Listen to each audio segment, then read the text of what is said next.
δεν επενδύει στην καταστροφολογία και προσπαθούμε με υπευθυνότητα να λέμε τη γνώμη μας από τη σκοπιά της αριστεράς, έχοντας αγωνία για ένα και μόνο θέμα. Αν στην καθημερινότητα των πολιτών θα υπάρξει, και σωστά τοποθετήθηκε για την αρχή, δείκτης κοινωνικής προστασίας για τους οικονομικά αδύναμους συμπολίτες μας, οι οποίοι πληρώνουν το μνημόνιο και το μεσοπρόθεσμο με βαρύτατες καθημερινές συνέπειες. Παρακαλώ να είστε πιο σύντομοι στις παρατηρήσεις. Λέτε σημαντικά πράγματα, αλλά να μιλήσουν όλοι. Κύριε Κατσανέβα, ακούσατε τι περίπου είπε ο κύριος Ρομπάη. Ένα κομμάτι από αυτά που είπε ο κύριος Ρομπάη. Και ακούσαμε επίσης ότι αύριο θα οριστικοποιηθούν οι τεχνικές λεπτομέρειες και οι ανακοινώσεις. Το θέμα είναι ότι εδώ μιλάμε με πολύ τεχνοκρατικούς όρους. Ίσως εγώ και λόγω ιδιότητας θα μπορούσα να το κάνω, αλλά νομίζω ότι το θέμα είναι πολιτικό και όχι τόσο τεχνοκρατικό. Όλοι αυτοί οι όροι selective default και τα λοιπά είναι καινοφανείς, καινούργιοι όροι. Δεν υπήρχαν παλιά στην οικονομική επιστήμη που και εμείς τη διακονούμε εδώ και πολλά χρόνια. Άρα λοιπόν το να λέμε ότι είναι επιλεκτική χρεοκοπία, πτώχευση, δεν έχει και τόσο σημασία. Να σας πω γιατί δεν έχει σημασία. Μια στιγμή. Έχει σημασία. Δεν έχει σημασία αν ένα κράτος χρεοκοπεί έστω και επιλεκτικά. Όχι. Αυτή τη στιγμή δεν υπάρχει χρεοκοπία με την κλασική έννοια της πτώχευσης. Με την οριστική πτώχευση, όχι. Δεν υπάρχει τέτοιο πράγμα και μην παίζουμε με τις λέξεις. Δεν αφορώ εσάς. Όλοι αυτοί που παίζουν με τις λέξεις δεν ξέρουν ακριβώς τι θα πει πτώχευση και χρεοκοπία. Είστε κοντά στη θέση του Πασόκ πάντως. Πρέπει να το ομολογήσω αυτό. Καλά, δεν έχει σημασία τώρα που είμαι κοντά. Πολιτικά το ερμηνεύω.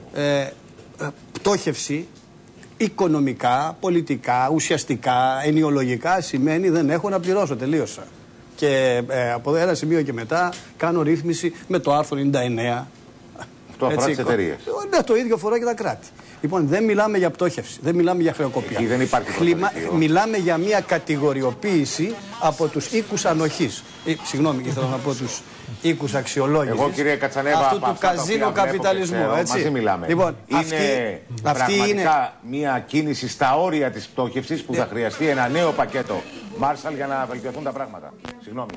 Εκ μέρους όλων των κρατών μελών και των οργανισμών της Ευρωπαϊκής Ένωσης. Έχουμε αυτή τη στιγμή ένα νέο ελληνικό πρόγραμμα, έχουμε όμως και την υποστήριξη και έχουμε και τα όργανα και τις δυνατότητες για να μπορέσουμε με τον πιο αποτελεσματικό τρόπο να αντιμετωπίσουμε τα προβλήματα τα οποία έχουμε. Μπορώ να πω ότι επιτέλους έχουμε ένα πρόγραμμα, ένα πακέτο αποφάσεων το οποίο δημιουργεί, αν θέλετε, μια δυνατότητα να αντιμετωπίσουμε πραγματικά σε βάθος χρόνου το χρέος μας. Και αυτό σε τελική ανάλυση θα σημαίνει ότι όχι μόνο βρήκαμε ένα πρόγραμμα, αλλά βρήκαμε πάνω απ' όλα μια δυνατότητα να βοηθήσουμε και τους Έλληνες πολίτες με όλο αυτό το βάρος το οποίο σηκώνουν όλο αυτό το διάστημα. Είμαστε ένας υπερήφανος λαός. Είμαστε ένας λαός ο οποίος δουλεύει πολύ. Είμαστε άνθρωποι οι οποίοι ψάχνουμε και ανακαλύπτουμε πράγματα. Και το μόνο πράγμα το οποίο ζητούμε σε αυτή τη φάση είναι το δικαίωμα, αν θέλετε, να κάνουμε κάποιες ουσιαστικές αλλαγές, κάποιες βαθιές τομές στην πατρίδα μας. Είμαστε δεσμευμένοι και έχουμε αποφασίσει να κάνουμε αυτές τις αλλαγές, ώστε η χώρα μας να γίνει μια χώρα η οποία πραγματικά να μπορεί να κινηθεί, να είναι ευέλικτη, να αναπτύσσει, να δημιουργήσει θέσεις εργασίας.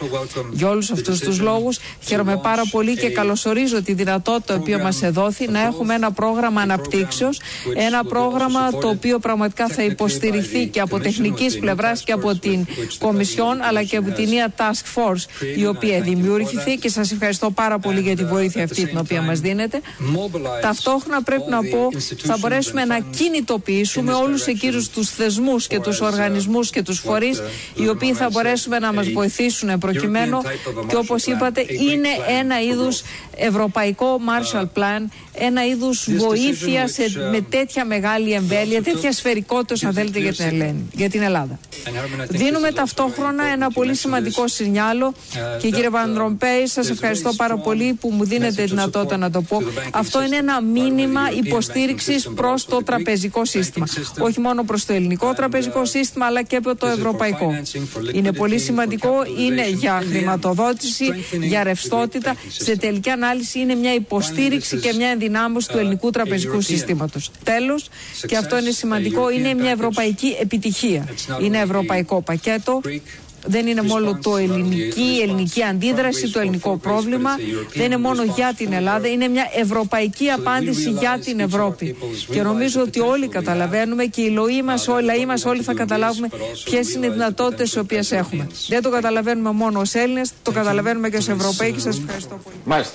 Αυτά είπε ο Πρωθυπουργός Γιώργος Παπανδρέου, κύριε Κατσανέβα. Να ολοκληρώσω. Παρακαλώ. Έλεγα προλίγο λοιπόν ότι βλέπουμε ότι οι ηγέτες, σε εισαγωγικά, κατά τη Le Monde, έχουν μετατραπεί σε θεραπενίδες, σε υποπόδια των οίκων αξιολόγησης και αυτού του καπιταλισμού, αν θέλετε, της κεφαλαιοκρατίας, του σύγχρονου καζίνο καπιταλισμού, όπως έχει αναφερθεί.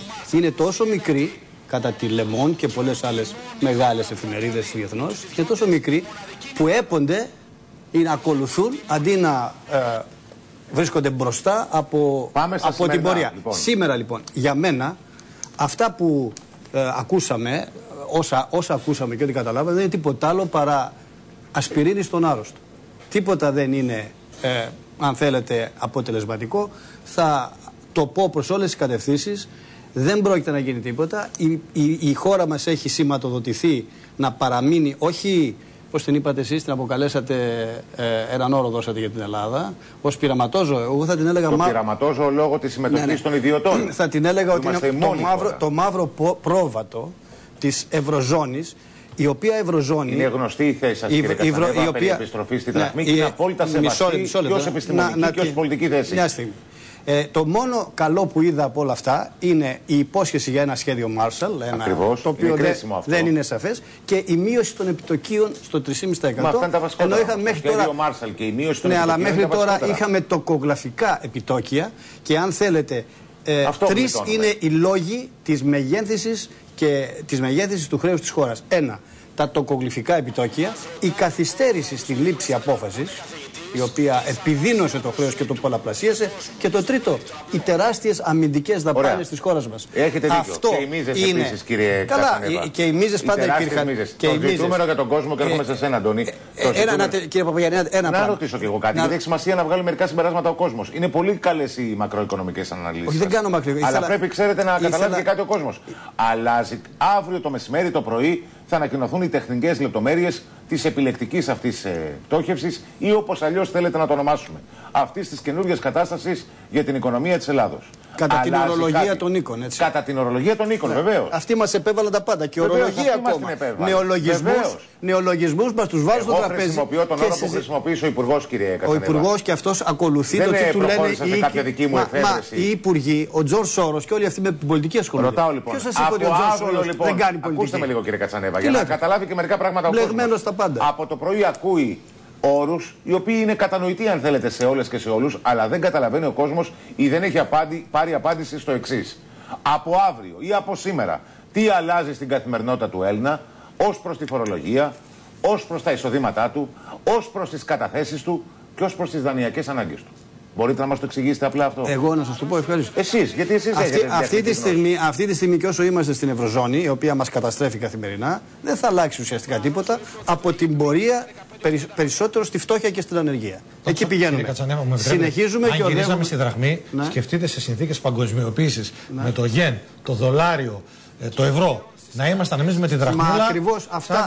Αφήστε τη δραχμούλα. Εγώ θα σας βάλω ένα απλό ερώτημα, κύριε Μαργαρίτη. Και το βάζω στο τραπέζι και στους καλούς ακροατές μας. Γιατί μπήκαμε στην Ευρωζώνη, γιατί μπήκαμε στο ευρώ το 2000? Γιατί μπήκαμε σε ένα ισχυρό νόμισμα. Μπράβο. Μπήκαμε για ένα λόγο απλό. Για να αποφύγουμε. Αφήστε με. Δεν θα ξαναμιλήσω. Μας έλεγε ο κύριος Παπακοσταντίνου και ο κύριος Παπανδρέου ότι θα βγούμε σε ένα χρόνο στις αγορές. Αφήστε τώρα. Έτσι έλεγε, κύριε Κατσανέβα. Και τώρα δεν πρόκειται να βγούμε ούτε στα 15 χρόνια. Παρακαλώ. Αφήστε, σας παρακαλώ πάρα πολύ. Αυτές είναι αναλύσεις, αγαπητέ κύριε Κατσανέβα. Μα σας παρακαλώ. Ενδιαφέρουσες, αλλά ο κόσμος τώρα. Σας παρακαλώ. Θέλω να πω κάτι. Μισό λεπτό. Αυτό που σας ερώτησα, κύριε Παπαγιάννης, που μπήκαμε. Σας παρακαλώ. Σας παρακαλώ. Μπήκαμε στην Ευρωζώνη για να ζούμε καλύτερα. Για να αποφύγουμε οικονομικά αδιέξοδα. Και τι συνέβη? πρωτοφανής, μοναδική στα ελληνικά χρονικά τραγωδία που ζούμε σήμερα. 100 χρόνια με τη δραχμή, αυτή που τη λέτε δραχμούλα, έχουμε υποστεί τέτοια. Μα αυτό σας λέω. Αυτό σας είπα.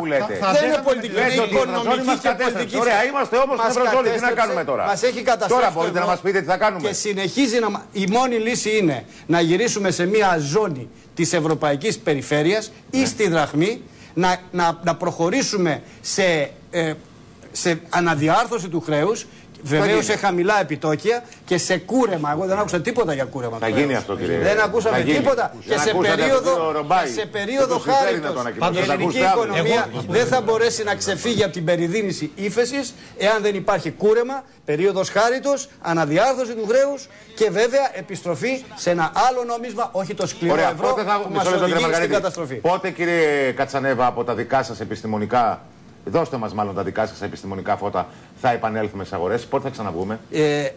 Όπως το έκανε και η Αργεντινή. Πότε? Η Αργεντινή πέρασε μια περίοδο στην οποία αποδεσμεύθηκε από το σκληρό αμερικάνικο δολάριο, κάτι σαν την Ευρωζώνη, αμερικάνικη ζώνη, κράτησε γύρω στα 2 χρόνια και σήμερα αναπτύσσεται με ρυθμούς της τάξης του 10%. Η Αργεντινή δεν ήταν στην ΟΝΕΙ. Τι λέτε, ήταν δεμένη με το δολάριο? Αυτό, δεν ήταν στην ΟΝΕΙ, με το δολάριο ήταν δεμένη.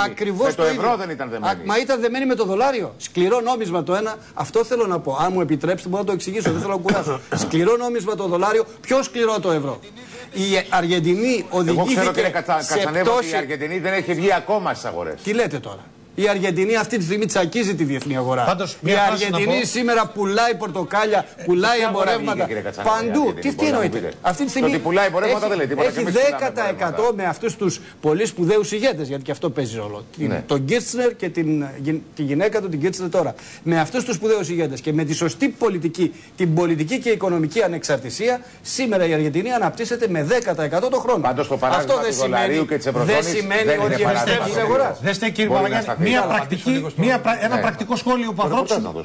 Ένα πρακτικό σχόλιο, κύριε Μιλονάκη. Εάν γυρίζαμε σε δραχμή, για να το καταλάβουν όλοι, να τα λέμε με το όνομά τους. Οι καταθέσεις στις τράπεζες, επιτρέψτε μου κύριε Κατσανέβα, θα ήταν χαρτοπετσέτες αυτή τη στιγμή. Όχι, επιτρέψτε μου να σας το πω. Θα ήταν όλοι, θα είχαν πάει να πάρουν το λεφτά. Και δεύτερον, επειδή δεν έχουμε παραγωγή, να τα λέμε με το όνομά τους. Δεν έχουμε. Αυτοκίνητα παράγουμε, πλυντήρια παράγουμε. Έχουμε φαρμακοβιομηχανία, έχουμε τσιμεντοβιομηχανία, έχουμε αγροτικά προϊόντα, έχουμε ξενοδοχεία, τα περισσότερα εισαγόμενα. Τα οποία ξενοδοχεία στοιχίζουν διπλάσια από ό,τι οι ανταγωνιστές μας δίπλα. Εκτός από τον τουρισμό, στον οποίο τουρισμό πράγματι η επιστροφή στη δραχμή θα μπορούσε να δώσει μια διευκόλυνση για να μας κατσούσουν ανταγωνιστές. Δεν έχουμε αγροτικά προϊόντα. Επειδή είμαστε εξαρτημένοι σε συνθήκες παγκοσμιοποίησης από το εξωτερικό, θα παίρναμε τα προϊόντα σε διπλάσια τιμή. Να το καταλάβουμε. Κάτι θέλει να πει ο Αντώνης. Να δώσουμε και μερικά χαρακτηριστικά του τι σημαίνει επιλεκτική χρεοκοπία. Παρακαλώ να μιλήσει και κάποιος άλλος. Να πούμε 5 πράγματα να καταλάβει ο κόσμος. Έτσι απλά. Καταρχάς, η επιλεκτική χρεοκοπία δεν είναι πτώχευση. Πρέπει να το πούμε αυτό, να το ξεκαθαρίσουμε. Δεύτερον, επειδή μας είπε ο κ. Μωραϊτάκης ότι είχε μία αμφισβήτηση σε αυτά που είπαμε προηγουμένως. Ναι. Οι τράπεζες οι οποίες αυτή τη στιγμή έχουν εγγυήσει στην Ευρωπαϊκή Κεντρική Τράπεζα περίπου 130 δισεκατομμύρια ευρώ, αν δεν κάνω λάθος, κατά 60 έως 70. Κατά 60 έως. Εμείς αυτές τις πληροφορίες που πήραμε, κύριε Μωρετάκη, είναι 130 δισεκατομμύρια. Περίπου 60 με 70 δισεκατομμύρια λιγότερα θα πρέπει να είναι οι εγγυήσεις για το επόμενο χρονικό διάστημα. Αυτό σημαίνει τι? Δεν θα έχουν οι τράπεζες, όσο περισσότερο κρατήσει η επιλεκτική χρεοκοπία, την απαραίτητη ρευστότητα. Μάλιστα. Αν δεν έχουν λοιπόν την απαραίτητη ρευστότητα οι τράπεζες, δεν